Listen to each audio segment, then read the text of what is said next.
दोस्तों नमस्कार। Mega music parlour banner तले कृष्ण मुरारी धुन चैनल पर आपका स्वागत है। कृष्ण मुरारी धुन चैनल, यह एक छोटा सा बच्चा का नाम है कृष्ण मुरारी, जिसके नाम से हमने ये चैनल बनाया कृष्ण मुरारी धुन। इस पे वह बच्चा का कभी कभी आपको सांस्कृतिक कार्यक्रम बच्चों के द्वारा जो होता है वो हम प्रस्तुत करते हैं इस चैनल के माध्यम में। और बीच बीच में कभी कभी हमारे स्टूडियो में जब प्रमोद जी आते हैं तो हम आपको चुटकुले सुनाते हैं।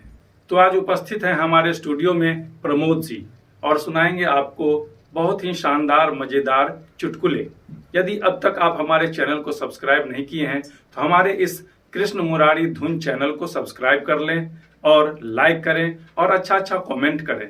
आप बताएं कि आपको कैसा चीज चाहिए, वैसा हम आपको परोसेंगे। वैसे हम माटी पानी सभ्यता संस्कृति से जुड़ा हुआ वीडियो आप लोगों के लिए परोसेंगे।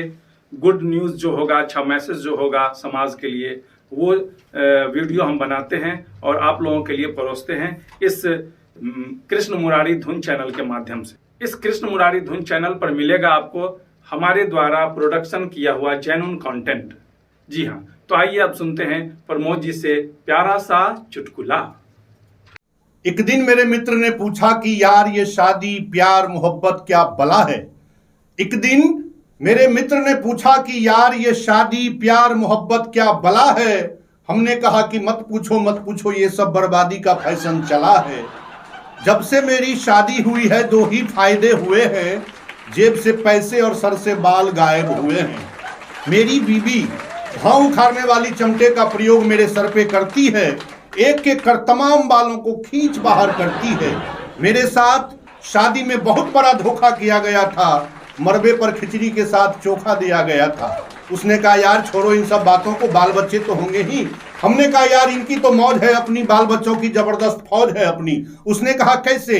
हमने कहा यार उंगली पर गिनो ऐसे, पहला लुहेड़ा है, दूसरा लुटेरा है, तीसरा रंगदार है, चौथा पॉकेट मार है, पांचवा खलासी है, छठा चपरासी है, सातवां एजेंट है, आठवां सर्वेंट है, नौवें का दिमाग औरों से बेहतर है, 10वां डबल एमए करके मधुबनी नगर पालिका में मेहतर है।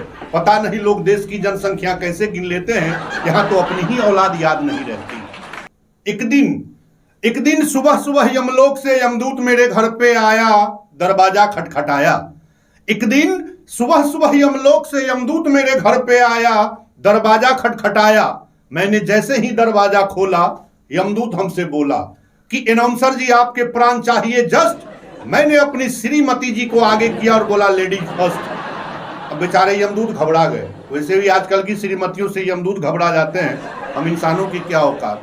अब बेचारे यमदूत घबरा गए, हमसे कहने लगे कि भाई इसको मेरे सामने से हटाओ, मैं डर रहा हूं। हमसे कहने लगा कि भाई इसको मेरे सामने से हटाओ, मैं डर रहा हूं। मैंने कहा कि यमदूत मेरे बाप, पिछले 12 साल से इसी खतरनाक आइटम के साथ गुजारा कर रहा हूं।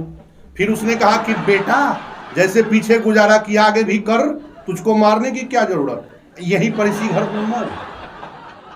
एक हमर संगी छथि बढ़िया पढ़ल लिखल, आब उनका पढ़ला लिखला के बाद कोनो नौकरी नहीं भेटले, कोनो रोजगार नहीं लगले। ओना आइ काल्हि 2-3 टा एहन समस्या जे पूरा देशवासी जूझि रहल छी, जेमे एकटा बेरोजगारियो है।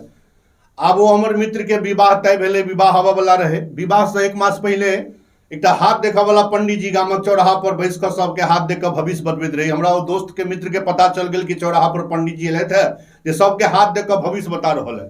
वो हमारे मित्र दौड़ल चल गए पंडित जी के पास। पंडित जी से कहिए कि पंडित जी 1 महीना के बाद हमारी शादी होने वाली है, जरा हमारे हस्तरेखा देखकर बताइए कि आगे की जिंदगी कैसे कटेगी, आगे की जिंदगी कैसे निभेगी। पंडित जी हमरा मित्र के हाथ देख लागल और हाथ देख कर भविष्य बताबा लागल। पंडित जी जहिना हमरा मित्र के हाथ देखलथि, वो हाथ देखते मात्र तुरंत हमरा मित्र से पंडित जी कहिए कि बच्चा शादी के बाद शुरू के 3 वर्ष बड़े कठिन है, शादी के बाद शुरू के 3 वर्ष बड़े भारी है, शादी के बाद शुरू के 3 वर्ष पत्नी पति पे भारी पड़ेगी, शादी के बाद शुरू के 3 वर्ष पत्नी पति से सारे काम करवाएंगी, शादी के बाद शुरू के 3 वर्ष पत्नी पति से झाड़ू लगवाएंगी, शादी के बाद शुरू के 3 वर्ष पत्नी पति से खाना पकवाएंगी, शादी के बाद शुरू के 3 वर्ष पत्नी पति से कपड़े धुलवाएंगी। अच्छा महाराज 3 वर्ष के बाद बेटा उसकी चिंता करने की जरूरत नहीं, 3 वर्ष के बाद तुम्हें इन सब काम को करने की आदत पड़ जाएगी, लगे रहो।